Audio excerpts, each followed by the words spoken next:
Hello student, आज हम लोग लेके आए हैं सॉल्यूशन का अगला टॉपिक। बड़ा इंपॉर्टेंट टॉपिक है।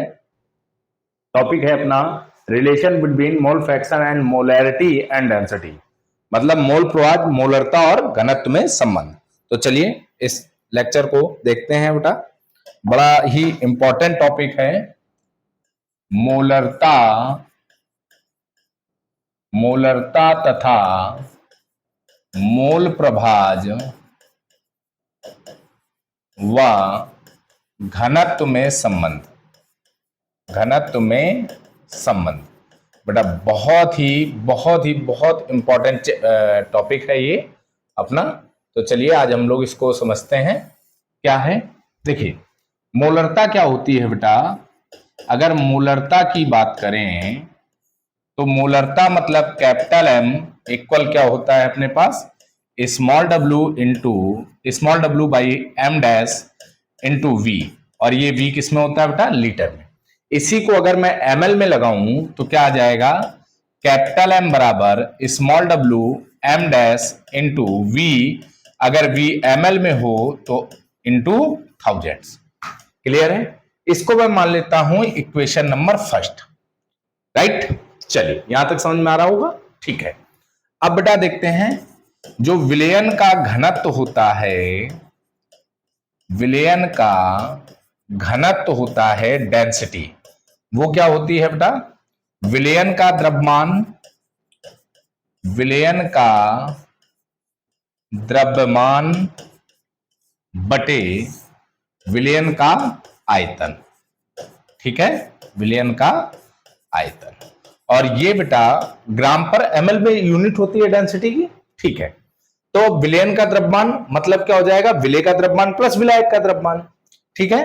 तो अगर मैं इसको थोड़ा सा यहां से लिखूं कि चलिए D बराबर क्या आ जाएगा हमारे पास, विलयन का द्रव्यमान क्या होगा, विलय का द्रव्यमान प्लस विलायक का द्रव्यमान, ठीक है। चलिए बटे क्या आ जाएगा बेटा, विलयन का आयतन, ठीक है, विलयन का आयतन।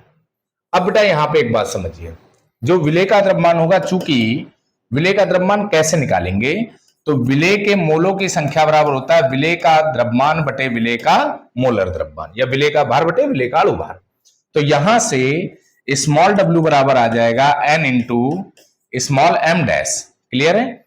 इसी प्रकार आपको पता है कि विलायक के मोलों की संख्या बराबर होता है विलायक का द्रव्यमान बटे विलायक का मोलर द्रव्यमान।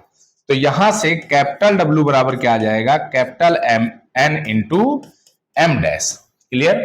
तो हम डेंसिटी के सापेक्ष इसको रख देते हैं, तो क्या आ जाएगा, डी बराबर small N into M dash plus capital M into capital M dash upon क्या आ जाएगा, v। अब अगर v को इधर ले आए तो v बराबर क्या बन जाएगा हमारे पास, small m into small M dash plus capital M into capital M dash upon d। इसको मान लेते हैं इक्वेशन नंबर 2। अब देखो बेटा v का मान, चलिए ये हाँ ठीक है, v का मान समीकरण 1 में रखने पर बेटा समीकरण 1 क्या था अपने पास, गौर से अगर देखें तो समीकरण 1 मोलरता थी। तो चलिए समीकरण 1 में रख देते हैं। समीकरण 1 क्या निकल के आया था बेटा, कैपिटल M बराबर small w into thousands by m dash into v, किसमें बेटा, ml में।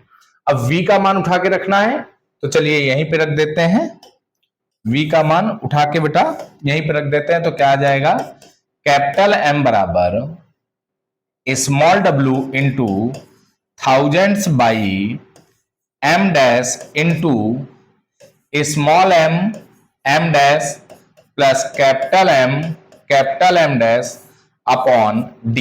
अब ये d बेटा कहां पहुंच जाएगा, d पहुंच जाएगा ऊपर। तो क्या आ जाएगा, m बराबर, अब बेटा एक बात यहां पे सोचने वाली बात यह है कि ये जो वैल्यू है ये किसकी वैल्यू हो जाएगी, विलेय के मोलों की संख्या की।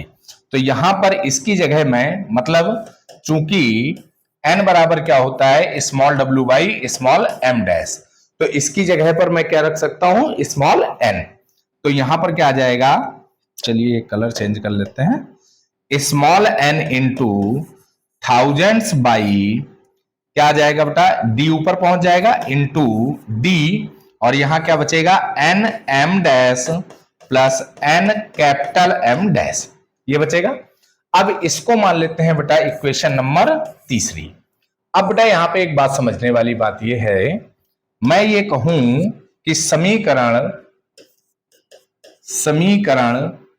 3 में n प्लस कैपिटल N का अंश व हर में भाग देने पर, अंश व हर में क्या करने पर, भाग देने पर, तो अब अंश व हर में भाग देंगे तो बेटा क्या आ जाएगा, कैपिटल M बराबर small m into thousands d upon small n plus capital N upon small n m dash plus,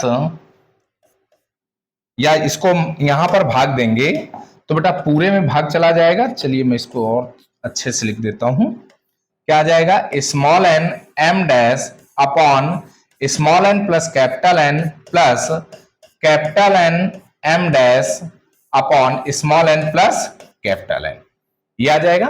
अब बेटा यहां पर ध्यान देने वाली बात क्या है कि ये जो पोर्शन पूरा लिखा हुआ है, ये पोर्शन, ये चूंकि क्या होता है जीटा ए, क्या बेटा जीटा ए बराबर स्मॉल n बटे small n plus capital N, ये होता है। और इसी प्रकार चूंकि क्या होता है बेटा जीटा बी बराबर कैपिटल N बटे small n plus capital N, पीछे वीडियो में पढ़ाया हुआ है, तो इसकी जगह पर हमारे पास क्या आ जाएगा, काई ए आ जाएगा या जीटा ए बोल दें। इसी प्रकार इसकी जगह पर बेटा क्या आ जाएगा, इतने की जगह पर गौर से अगर देखें तो इसकी जगह पर क्या आ जाएगा जीटा बी, और इसकी जगह पर बेटा क्या आ जाएगा जीटा ए। तो मैं क्या लिख सकता हूं, मैं लिख सकता हूं बेटा कैपिटल M बराबर, क्या लिख सकते हैं बच्चों, कैपिटल M बराबर zeta A into thousands D by क्या लिख सकते हैं zeta A into M dash plus zeta B into capital M dash, clear है। अब यही जो होता है बेटा ये हमारे पास संबंध होता है मोलरता के लिए, मोलरता घनत्व और मोल प्रवाह के लिए। तो मेन हमारे पास रिलेशन बन जाएगा M is equal to zeta A thousands D upon zeta A M dash plus zeta B capital M dash, ये हमारे पास बेटा इसका संबंध बन जाएगा।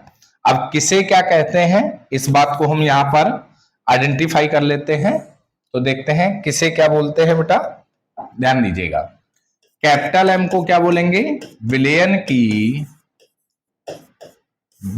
की मोलरता, ठीक है। चलिए उसके बाद D को क्या बोलेंगे, विलयन का